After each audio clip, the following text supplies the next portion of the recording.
back. You're listening to America's Voice Now. My name is Mike Evans. I am your host this evening, or this morning, or this evening if you're listening to us on Patriot FB. I'm sorry, on Big Country 99.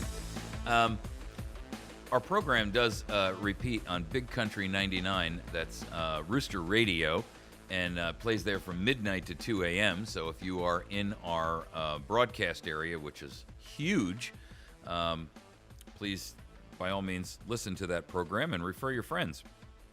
If you're a business person in the community and you'd like to advertise with us on Big Country 99, please contact me via email. You can send me an email to mike@americasvoicenow.org, and we'll be more than happy to put together an advertising package that covers you not only during the broadcast of our show, but we've got a great advertising package that gives you about 4 or 5 spots during the course of the day, 5 days a week. So take advantage of it. It's the least expensive radio package you'll ever find. I cannot recommend it strongly enough.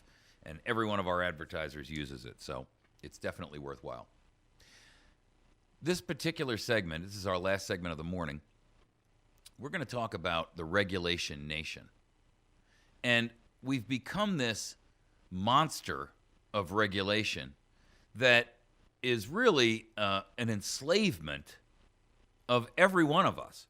Whether you're in business or you're just, a Joe Six-Pack going out there and working, the hard grind every day, and you bring your lunch in a lunch pail, the regulation that exists in our government today and the amount of rules and regulations under which we live in that are all, for all intents and purposes, de facto law, well, there's no other nation in the world that has them.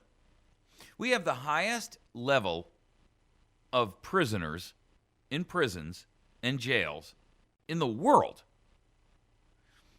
Let me explain something to you and give you a startling statistic. 25% of all the people who are incarcerated around the planet are in the United States. 25% of all the prisoners held in all the jails in all the world are right here on U.S. soil. And yet, we're only 5% of the total population of that same planet. Now, how do you explain and justify the phrase, the land of the free, when we have such a disproportionate share of human beings incarcerated? When we have literally tens of millions of Americans who are felons, second-class citizens, as it were, who are criminals, based on a bunch of laws that were passed by a bunch of administrative agencies that have no justification under our Constitution. This president is the king of illegal, unethical, immoral regulation. These agencies that pass these rules and regulations are being used as a weapon against the citizens that are under assault from our own government, state and federal. I'm not leaving your state government out of this.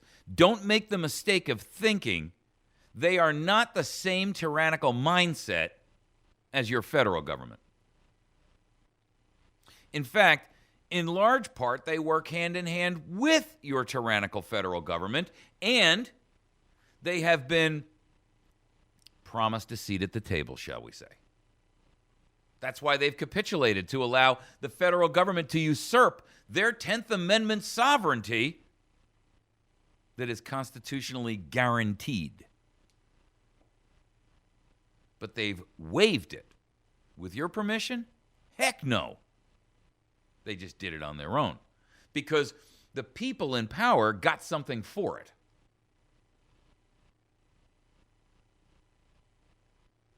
The EPA, the IRS, the Bureau of Land Management, the Alcohol, Tobacco, and Firearms, USDA, the FCC, the FTA, the FTC, the CIA, the NSA, the FBI to the DOJ, the DHS, ICE, the National Park Service.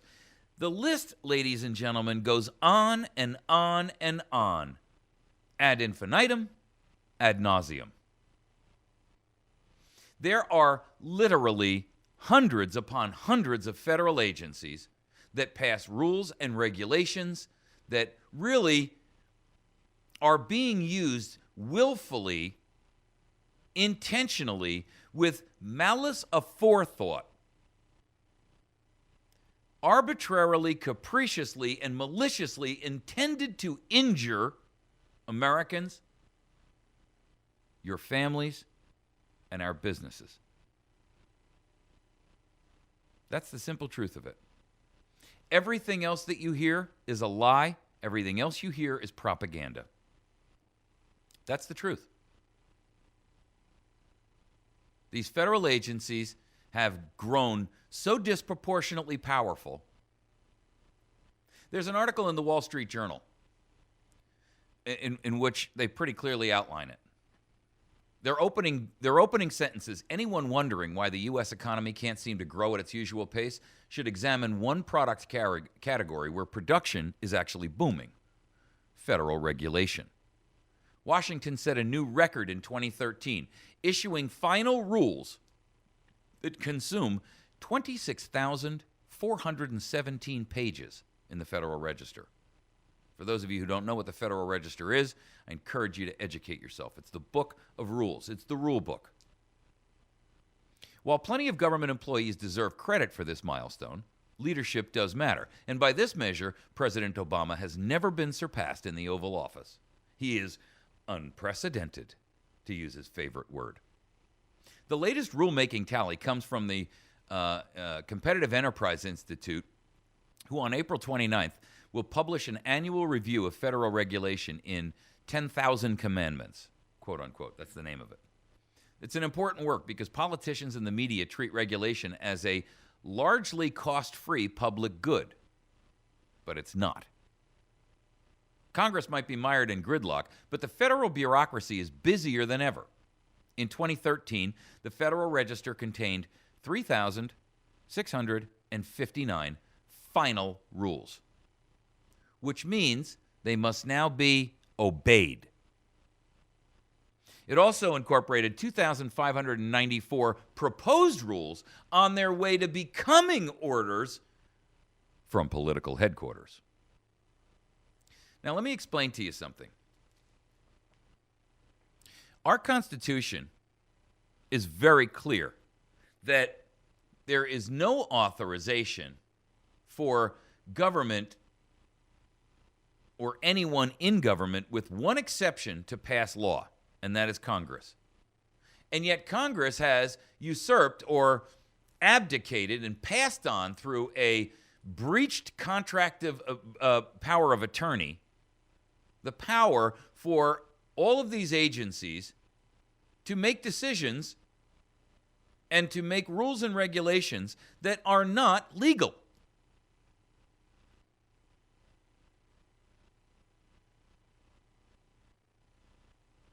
I've got to tell you, folks, it's beyond comprehension that that most people don't even understand and recognize the reality of what these criminals, and they are criminals, are doing. They are passing laws and regulations that they have no authority to make.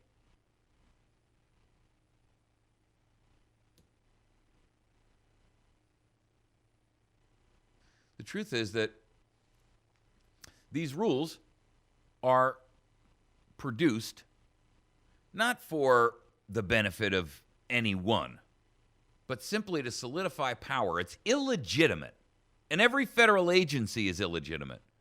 There's only two that have authorization to exist: ICE and Border Patrol, and Customs. That's it. The rest of them have no right to exist. They have no excuse for living. Their existence is an abomination. Their existence is evil because it is clearly in direct opposition to the Constitution.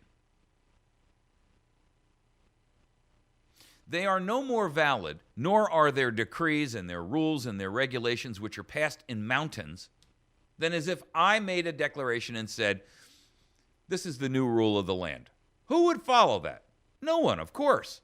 So why would you follow it any more from an administrative agency like the EPA or the FDA or the FCC than you would if I made it? The Constitution is clear and states that only Congress can make law. Rules and regulations that parade about as law, passed by agencies that are created by a breached power of attorney contract, are invalid, illegal, null, void, and of no consequence to you or anyone in this nation. Last year, the Federal Register was 79,311 pages. But guess what? That wasn't the biggest year. The biggest year was 2010 under Obama's regime. The all-time record was 81,405 pages.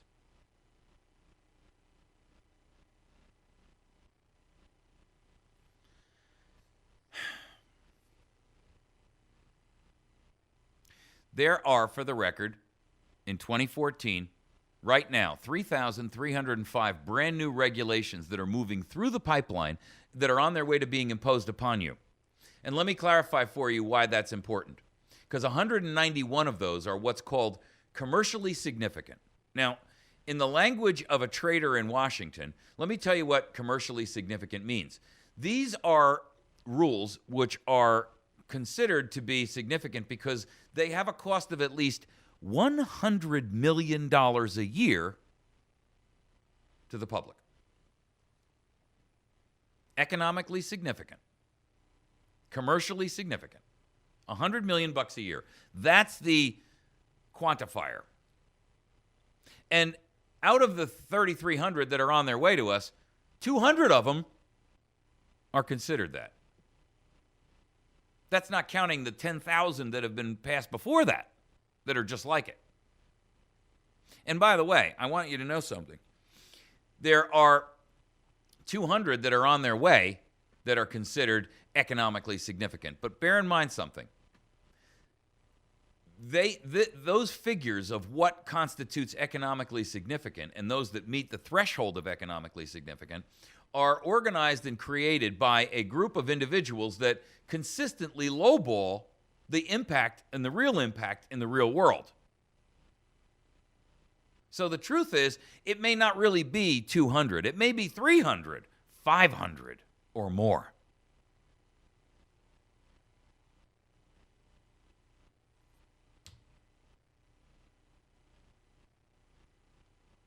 The overall cost, and this is part of the study that was done, that Wall Street Journal is drawing their information from here. The article was written by a guy by the name of Cruz. So in case you hear me mention his name, you'll understand where it's coming from. Drawing largely on government statistics, Cruz estimates that the overall cost of regulatory compliance and its economic impact is $1.9 trillion annually. You're kidding me. 1.9 trillion. Ladies and gentlemen, that's higher than our budget. The cost of regulatory compliance. This is lost productivity. This is lost revenue opportunity. This is the cost of enforcement, the cost and the burden placed upon taxpayers. Some of it's tangible, some of it's intangible. Some of it's physical hard cost, i.e. the cost of all of the law enforcement that we're prisoners under. But it's also the lost productivity. It's the loss of the companies that flee the United States, because the small businesses, I'm not talking about the mega internationals. I'm talking about the small businessman who says, I can't open and run a business here because the EPA or some other regulatory agency that oversees my business demands I get a license, and then comes down and makes me do the most horrific, insane things to be in business. So it's easier for me to either produce the product somewhere else or to not be in business at all.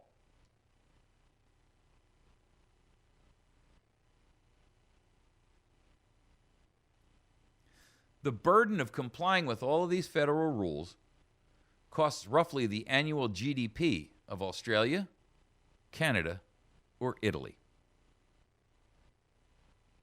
Now, for the record, our GDP in this country is roughly $16 trillion. $16 trillion. So 1/8 of our productivity, of our GDP, is lost to meet regulations that empower a small group of oligarchs who, frankly, I mean, look, the truth of the matter is that all of the issues that we have, all the problems that we have, could be solved by eliminating, or mostly solved, by eliminating this regulation. Because you see, the regulations are designed to be a duplication of that which, frankly, you know, most of the stuff that we deal with that's a problem through this regulation, that it is a real risk for the country, can be dealt with by states through criminal prosecutions. How do I mean that? Well, okay, we have, first of all, you have all of these issues like the Clean Air and the Clean Water Act, and the EPA is usurping everybody's power, stealing everyone's land over that. Well, the truth of the matter is, if you simply passed a law that said any corporation, so let's just deal with corporations for a moment. We're not talking about the guy who spills a quart of oil and it leaches into the groundwater supply. I mean, that's a problem, and I'm not suggesting that it's not. But I am talking about, I'm talking about corporations now who, collectively do far more damage to the environment, both water and air and every other aspect, than, all of the individuals combined. So let's just attack that for a moment. If you went and you said to a company, here's the way this is going to work. If you intend to employ a practice that places our environment at risk, we're not going to fine you. We're not going to turn around and slap you on the wrist and hit you with a $1 billion fine. If you intend to rape the public through some financial scam and some shell game that you want to do on Wall Street, we're not going to fine you. We're not going to play games with you. What we're going to do is we're going to take your entire executive staff and we're going to take every member of your board and we're going to incarcerate them.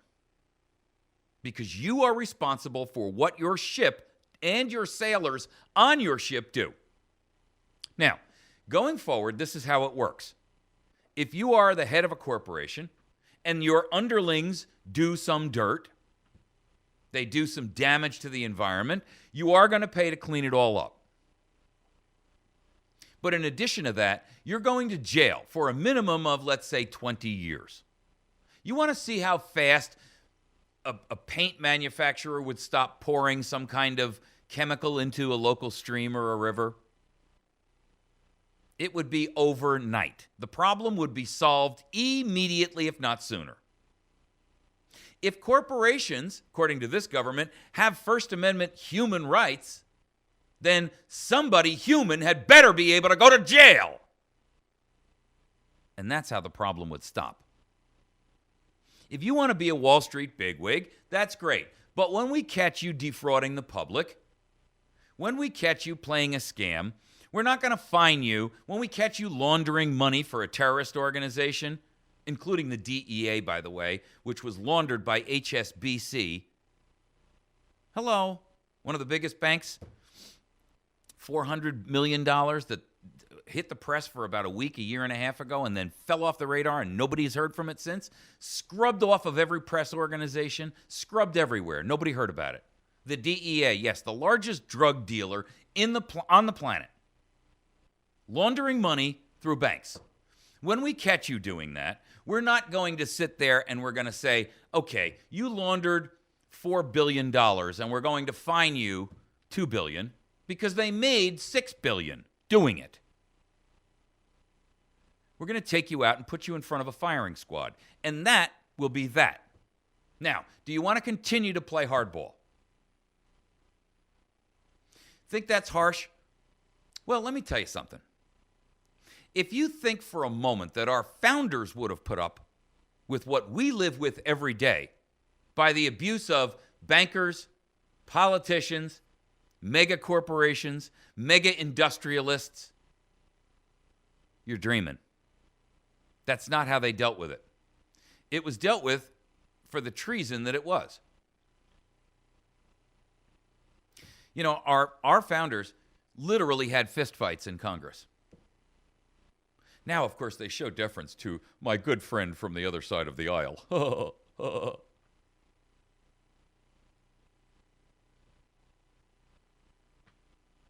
If you want this to stop, ladies and gentlemen, we have to change everything about government, including the fact that government is making these regulations that really don't affect any of the people that are paying their freight.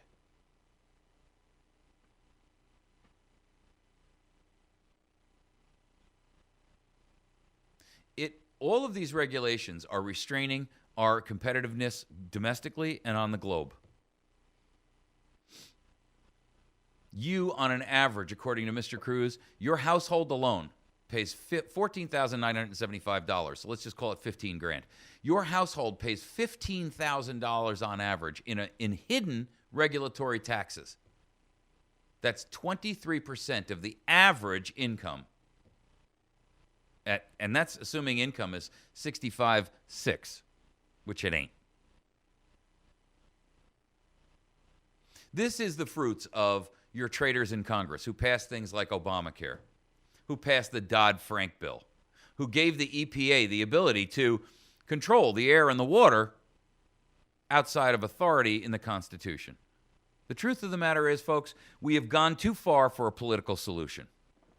And at some point in time, America, like the rest of the world, is going to wake up and realize that the only way to take this nation back is going to be to do it by force.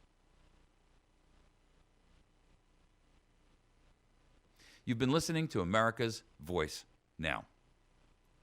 Please share these programs with your friends. If you'd like to communicate with me directly, you can. You can send me an email to mike@americasvoicenow.org. That's mike@americasvoicenow.org. You can find us on Facebook at facebook.com/America's Voice Now. And you can also find every program that we do on YouTube at youtube.com/America's Voice Now. You can also find our Spreaker program there. Please follow it and hit the follow button. You may have to register to do that. Just register and hit follow. And that will help us get over the threshold of 100 so that we can begin to produce this program through iHeartRadio. That is Spreaker.com/user/America's Voice Now. You can also download the podcast from there, and then you can also download the phone app for your personal tracking device, sponsored for you by the NSA. Okay, that's it for us for the day, folks. We're going to wrap up here. I got to tell you, America, it's becoming so abundantly clear that everything that is being done to us is not for us. It is to us, and that we have become the enslaved. We are looked at here as a commodity. You are bought, you are sold, you are traded, and if you make too much trouble for the farmer or the rancher, he simply culls you from the herd. Ladies and gentlemen, I don't know about you, but I don't think that's what this country was founded upon. I don't think that's what our founders intended for us. I don't think that's what you thought this was all about. And there's only one way we're going to fix it. There's no white horse that's going to ride up with some knight in shining white armor on here. It's going to be us and only us. There ain't no one else. Make sure that you visit our friends over at Battery Station, one of our greatest sponsors. The friends over at Battery Station, you can find them at batterystation.com. They ship all over the country, one of the largest distributors of batteries and battery products and electronics. Make sure that you find them, because They are a great place. You cannot beat their battery prices, especially on those 1, 2, 3 lithium batteries. You cannot beat their prices, and they have them private labeled, and they're made right here in the United States, so you won't be buying stuff from China. Make sure that you visit them at batterystation.com. You can also call them at 417-257-7799. Have a great day. We will see you tomorrow morning, bright and early. God bless.